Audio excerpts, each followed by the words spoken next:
इंसान का जन्मदिन नहीं मना रहे हैं, बल्कि उस अमन शांति का पैगाम देने वाले पैगंबर का जन्मदिन मना रहे हैं, जिन्होंने पूरी दुनिया को इंसानियत का भी पैगाम दिया, पूरी दुनिया में अमन शांति का पैगाम दे करके हमें ये बताया कि हमें अपना इखलास कैसा पेश करना है और हमें अपना किरदार पेश करना है।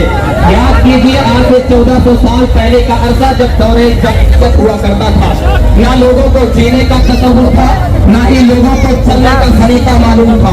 ऐसा माहौल था। एक वाक़े के जरिए से मैं आप लोगों को बताता हुआ चलूं।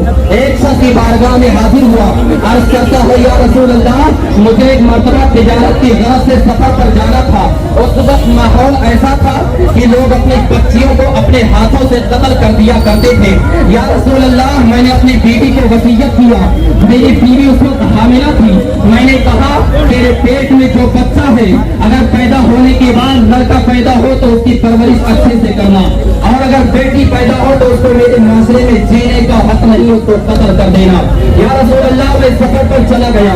जब मैं सफर से वापस आया तो क्या देखता हूँ कि मेरे आंगन में एक खूबसूरत बच्ची खेल रही है। या रसूल अल्लाह, मैंने बड़ी तेज आवाज में अपनी बीवी से पूछा था, ये बच्ची किसकी है? मेरी बीवी ने कहा, मेरे शौहरे नामदार, ये बच्ची पड़ोसन की है, आपकी वसीयत के मुताबिक जो बच्ची पैदा हुई मैंने कत्ल कर दिया था। या रसूल अल्लाह, वो बच्ची धीरे धीरे मेरे आंगन में आती रही और मेरे अंदर उसकी मोहब्बत बढ़ती चली गई। या रसूल अल्लाह, एक दिन मैंने उसकी मोहब्बत का तज़किरा अपनी बीवी से कर दिया। मेरी बीवी जो मोहब्बत की ताक में थी, जो मौके की ताक में थी, मौका पाते ही उसने कहा, ऐ मेरे शौहरे नामदार, वो बच्ची आप ही की है, किसी और की नहीं है। या रसूल अल्लाह, उस बच्ची को मैंने कबूल तो कर लिया, लेकिन मेरे माशरे के लोगों ने मुझे ताना देना शुरू कर दिया, मेरे ऊपर आवाजें कसना शुरू कर दिया, ये देखो बच्ची की परवरिश कर रहा है। या रसूल अल्लाह, तंग आकर के मैंने भी इरादा कर लिया कि अपनी इस बेटी को अपने हाथों से कत्ल कर देना है। या रसूल अल्लाह, अपनी बेटी को मैंने पकड़ा और जंगल की तरफ लेकर मैंने चल दिया, और जंगल में जाकर के मैंने अपनी बेटी के लिए गड्ढा खोदना शुरू कर दिया। या रसूल अल्लाह, जब मैं गड्ढा खोद रहा था तो मेरी बच्ची भी उस मिट्टी को अपने हाथों से बाहर निकाल रही थी और मुझसे ये कह रही थी, अरे बाबा जान, इस सख्त गर्मी में आप क्यों परेशान हो रहे हैं?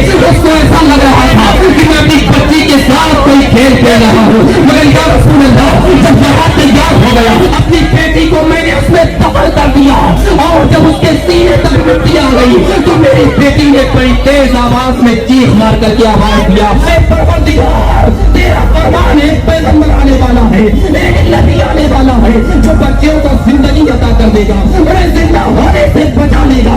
अल्लाह के रसूल की बातें आप सुनते रहे, आपकी आंखों से आंसू जारी होते रहे। ऐ लोगों, सिर्फ अल्लाह के हबीब ने पैगाम दिया था, ऐ लोगों, जो बच्चियां दफन हो चुकी अब नहीं हो सकती है, जिनको कत्ल होना था हो चुकी है, उसके बाद किसी बच्चे को कत्ल नहीं किया जाएगा।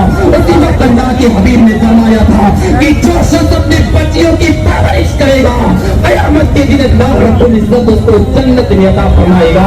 मैं ये कहना चाहता हूँ, आज 1400 साल पहले जब बच्चियों को दफन किया जा रहा था, उन्हें कत्ल किया जा रहा था, उस वक्त औरतों और बच्चियों की इज्जत जमीन से उठा करके आसमान तक जिसने पहुंचाया, उस शख्सियत का नाम मोहम्मद अरबी है।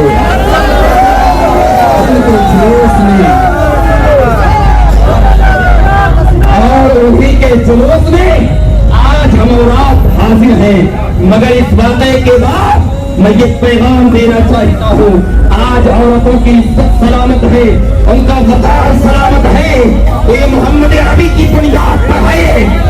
मगर इन औरतों से मैं कहना चाहता हूँ, जिस नबी ने तुम्हें इज्जत दिया, वक़ार दिया, आज उस नबी के फरमान पर तुम्हारा अमल नहीं है। तुम नंगे सर और अपने जिस्म की नुमाइश करते हुए कभी मार्केटों में टहलती हो, कभी बाजारों में टहलती हो।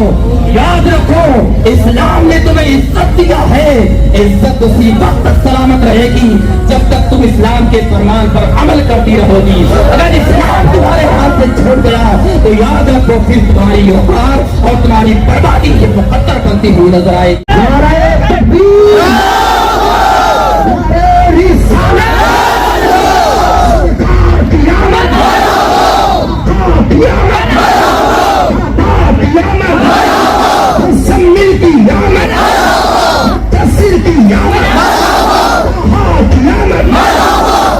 یاسین قیامت یاسین قیامت ہادی کی رحمت